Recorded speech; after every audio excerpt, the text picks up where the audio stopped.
warahmatullahi wabarakatuh. Halo semuanya, perkenalkan nama saya Aura Tiasi Putri dengan NIM 11323.001. Pada video kali ini saya buat untuk memenuhi tugas akhir semester dengan mata kuliah Internet 2. Nah, pada kesempatan kali ini saya menjelaskan tugas soal B dan E.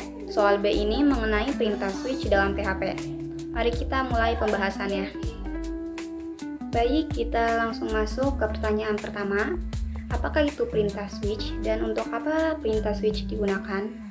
Secara sederhana, bayangkan saja kita punya banyak sekali pintu dan kita hanya memiliki satu kunci.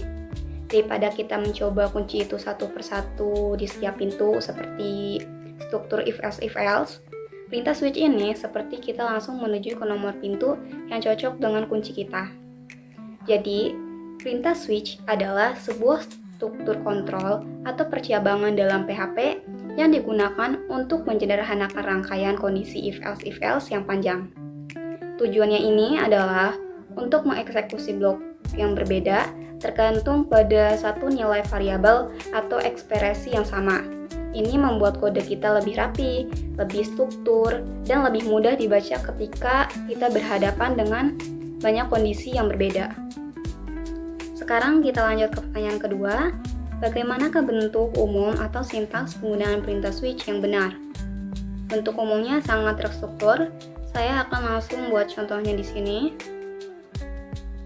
Nah, dolar hari minggu ini adalah variabel nilai yang kita akan periksa. Dan switch, mulai blok switch ini akan memberitahu PHP untuk memeriksa nilai dari variabel dolar hari. Nah, lanjut, case Sabtu dan case Minggu ini adalah kondisi atau nilai yang mungkin.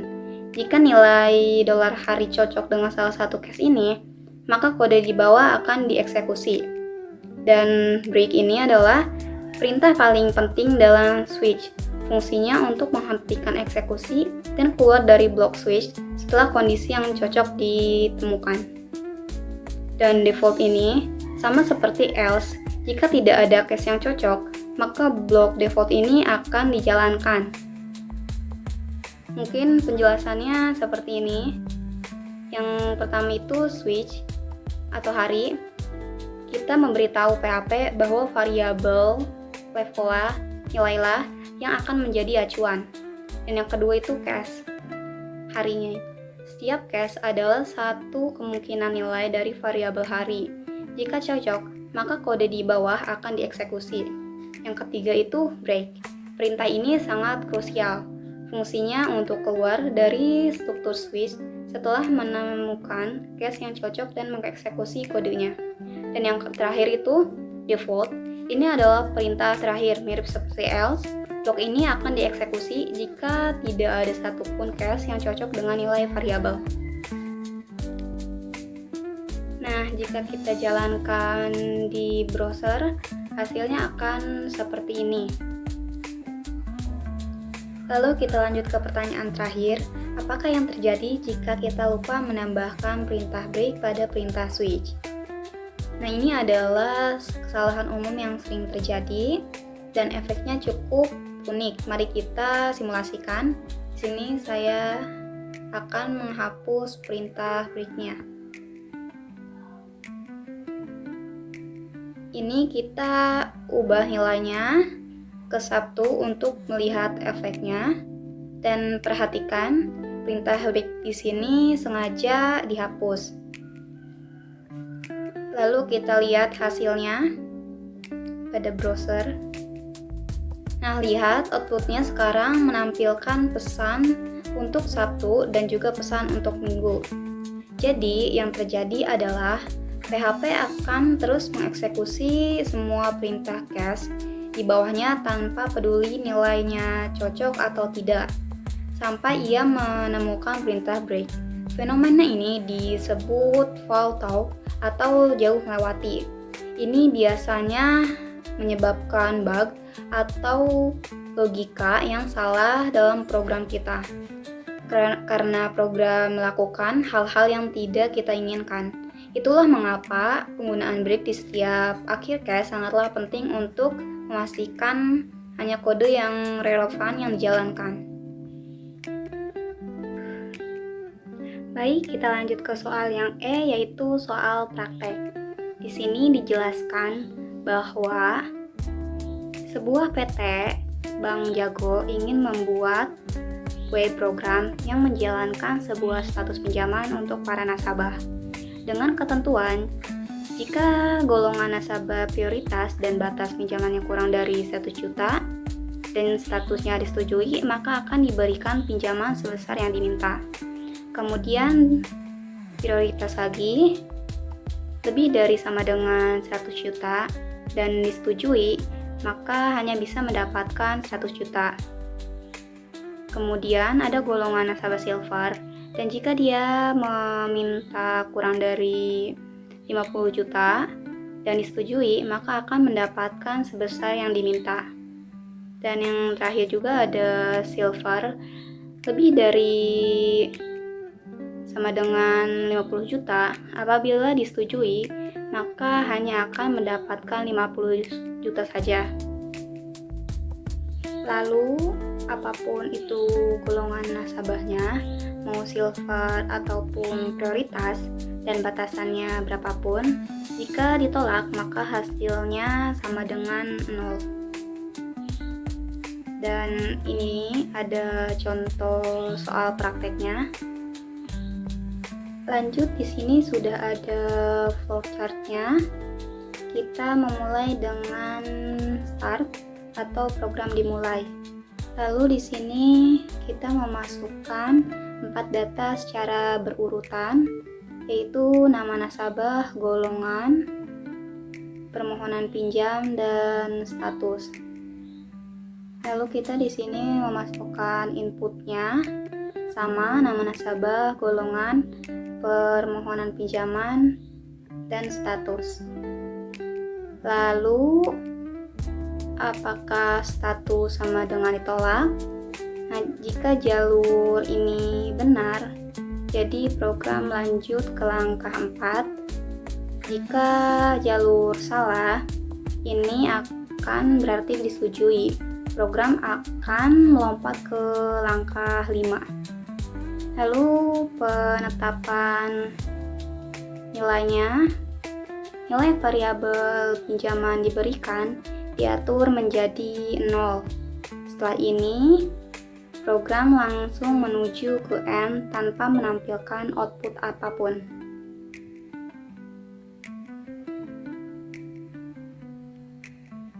Lanjut di percabangan golongan, langkah ini hanya terjadi jika status disetujui.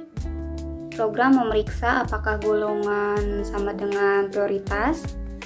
Jika jalur benar atau true, program lanjut ke langkah 6. Jika jalur salah atau false, ini akan diasumsi silver. Program melompat ke langkah 7. Lalu kita ke percabangan pinjaman prioritas. Program memeriksa apakah program pinjam ini kurang dari 100 juta. Jika benar atau true, pinjaman diberikan, isi dengan nilai permohonan pinjaman. Jika jalur salah atau false, pinjaman diberikan, diisi dengan nilai 100 juta. Nah, setelah itu alur program akan menuju ke langkah 8 atau outputnya. Lanjut ke percabangan perintah silver.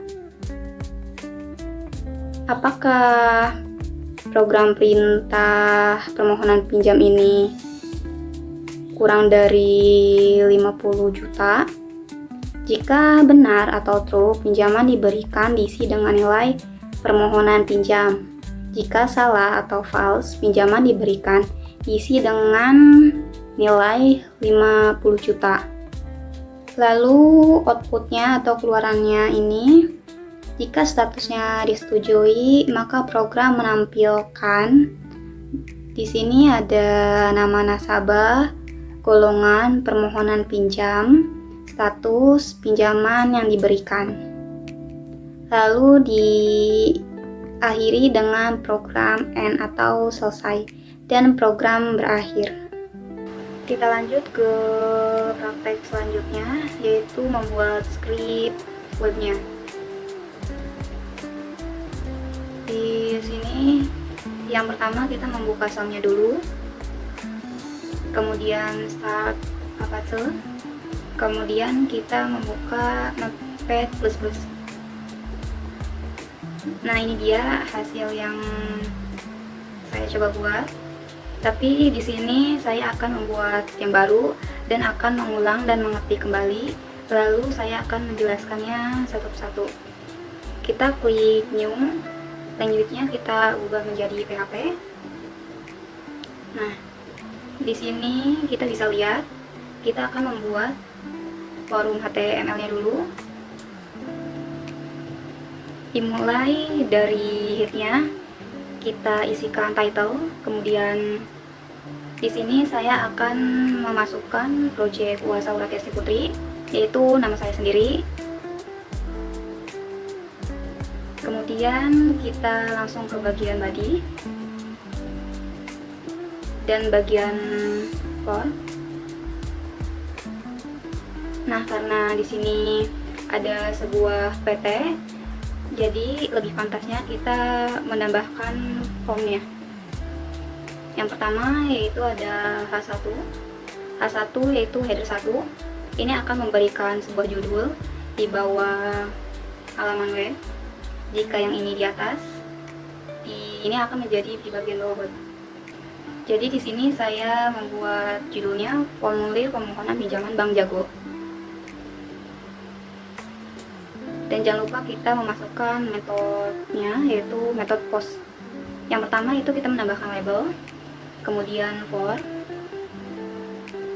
yaitu kita ketikkan namanya apa. Dan di sini isi labelnya akan berisi apa, yaitu di sini ada nama nasabah yang kita ditutupi dengan label lagi. Kemudian kita masukkan input, tipenya kita masukkan teks, ID-nya yaitu nama dan name-nya itu nama. Record-nya ini agar tidak bisa dikosongkan si teksnya ini, dan BR-nya ini kita bisa membuat garis baru. Kemudian kita tulis lagi untuk golong nasabahnya dengan label for golongan, kemudian kita isi lagi golongan nasabah dan kita akhiri label lagi. Kemudian di sini saya menggunakan select. Kenapa? Karena kita akan membuat drop list atau membuat opsi, yaitu opsinya 2, yaitu ada prioritas, up, dan silver. Sama di sini kita buat required juga agar bisa dikosongkan. Kemudian kita isi folio-nya yaitu prioritas dan silver, dan diakhiri dengan option, dan diakhiri dengan select lagi. Yaitu lanjut kita ada jumlah, sama seperti tadi, yaitu ada nama.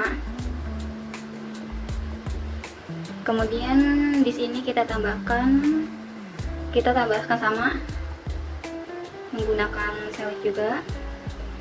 Tapi di sini kita ganti dengan status, yaitu status pinjaman, dan value-nya yaitu disetujui dan ditolak. Dan terakhir kita masukkan button, tipenya tipe submit, dan kita berikan value-nya yaitu cek hasil peminjaman, dan diakhiri dengan slash form. Nah, jika format HTML-nya sudah jadi, kita lanjut ke PHP-nya dengan penulisan lancip, tanda tanya, lalu PHP. Lalu kita ketikkan if, yaitu server, lalu kita akan meminta metodenya yaitu post untuk memanggil si HTML-nya. Kemudian jangan lupa kita memanggil tiap-tiap nama yang ada di form HTML, yaitu ada nama, golongan, jumlah, dan status. Dan ini adalah variabel-variabelnya. Saya menambahkan nama, golongan, jumlah, status ini. Kenapa diberikan 0? 0 adalah yaitu nilai awal. Kemudian kita lanjut lagi ke bawah. Kita buat percabangannya seperti saya jelaskan flowchart tadi. Kita menggunakan if dengan status, Jika disetujui, maka kita membuat lagi dengan if, maka jumlah pinjaman yang kurang dari 100 juta, maka pinjaman diberikan akan sebesar jumlah permintaan yang diminta. Dan jika tidak, kita tuliskan else, pinjaman yang diberikan sama dengan atau lebih dari 100 juta itu hanya akan mendapatkan 1 juta saja. Kemudian kita buat yang kedua, yaitu golongan silver. Jika golongan silver, kemudian jumlah yang diminta kurang dari 50 juta, maka pinjaman yang diberikan sama dengan jumlah dengan yang dia minta. Jika kondisi if ini sudah benar, sudah beres, kemudian kita langsung ke bagian untuk menampilkan hasil yang ada di halaman webnya.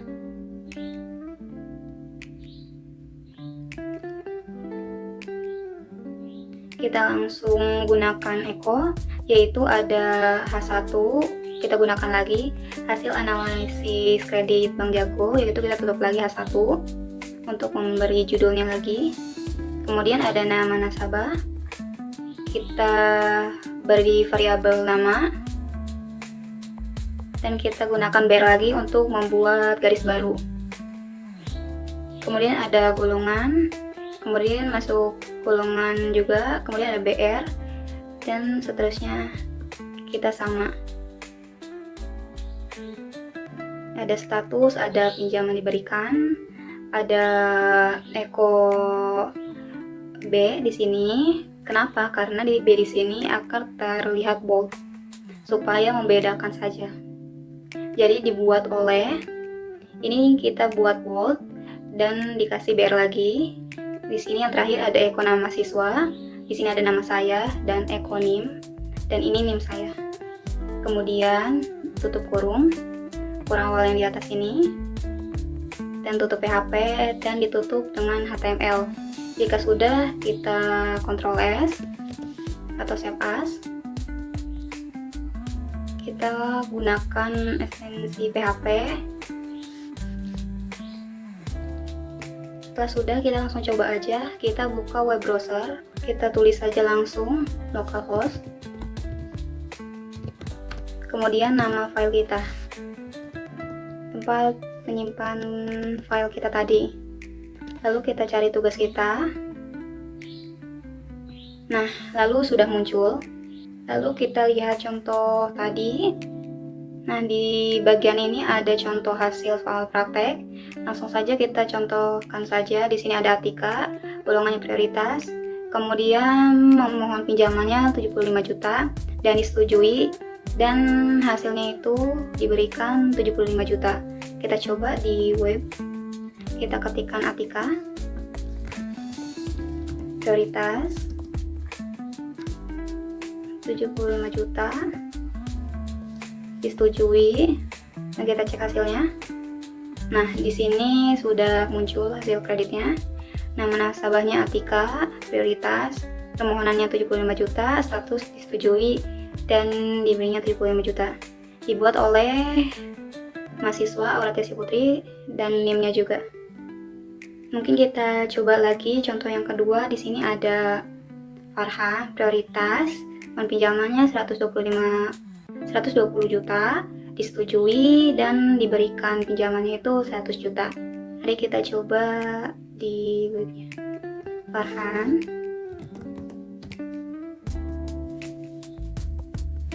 prioritas 75 juta, disetujui,